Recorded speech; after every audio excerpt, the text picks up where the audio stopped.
Hi, building some sort of a healthcare COVID-19 um, resource map is really pretty easy. Collecting a lot of data sets, and you can see I've got one, two, three, four data sets here is really quick. If you're plotting data in Map Business Online, it's just a question of accessing wherever it is you've downloaded that data and saved it. So I've got my COVID deaths there for the most recent update that I've found, and I simply grab it and plot it, which puts those points on the map and makes them accessible for me to utilize on my map, either as some sort of color coding scheme, some sort of labeling scheme, or some sort of visual scheme. I click done. I don't need to have all of these data sets viewable to make them valuable on the map. And at a full USA wide level, all of the hospitals, all of the home care providers, and all of the nursing homes that I've downloaded and placed on my map don't have a lot of visual meaning at that full USA wide level. However, when you zoom into a specific area and start to view things, by urban area, it does start to have meaning, and you can start to see where are the resources that are available to me, where are the nursing homes that are under threat, where are the home care providers located if I need to get some sort of assessment or some sort of help in a particular neighborhood, and how far away is a hospital and how many beds do they have. So then it's a question of really what you're going to do with the data. You've got county level color coding that makes sense in terms of processing the confirmed cases for COVID. So if I look at my most recent confirmed cases data, which I believe is that 32, which I've imported here, and then I go into the actual columns of the data myself and look for the May data. There's May 5th. And then I can go in and color code those counties. And what I found is pretty helpful is to just simply set up my ranges in a way that makes it fast to develop a scheme that's sensible. So I've got to have a scheme from roughly 1,000 records per county to something that approximates or comes about halfway to that 55,000 number. So let's just see what makes sense. Do we want to go to 2,500 here and then bring that up to 25,000? That's halfway, so let's go to 10,000. This is all up to you.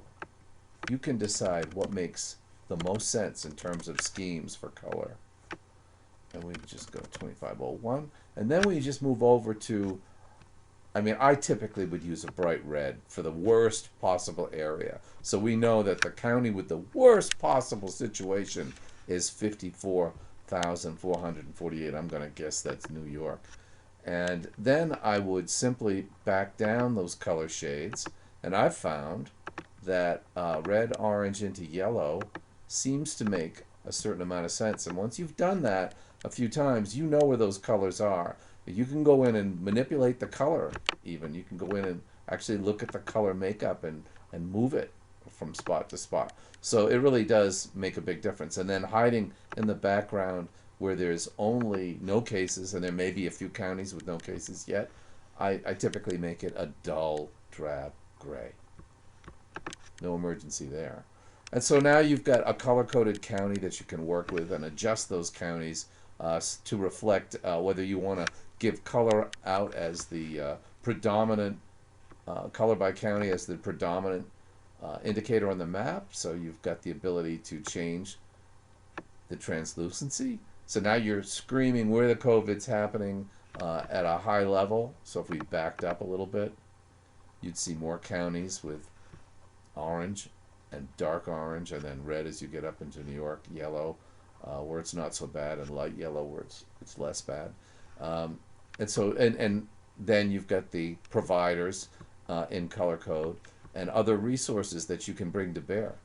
All of those resource data sets that I've downloaded here were all data sets that took maybe 3 minutes, 4 minutes to find on Google, a couple of minutes to just make sure I know what I'm downloading. I get the data on Map Business Online by importing it using that plot data button. So resources are easy to find, they're easy to download, they're easy to plot, and then it's a question of tweaking the actual symbols, and you've got multiple places you can do that in Map Business Online. Just click on Edit Gear and go in and change the size of the hospital, change the color of the star or the symbol that reflects a hospital in Map Business Online. You've got a lot to choose from, and all of those might have a relevant context to your viewing audience. I happen to like, innocuous symbols. I don't want to get too crazy.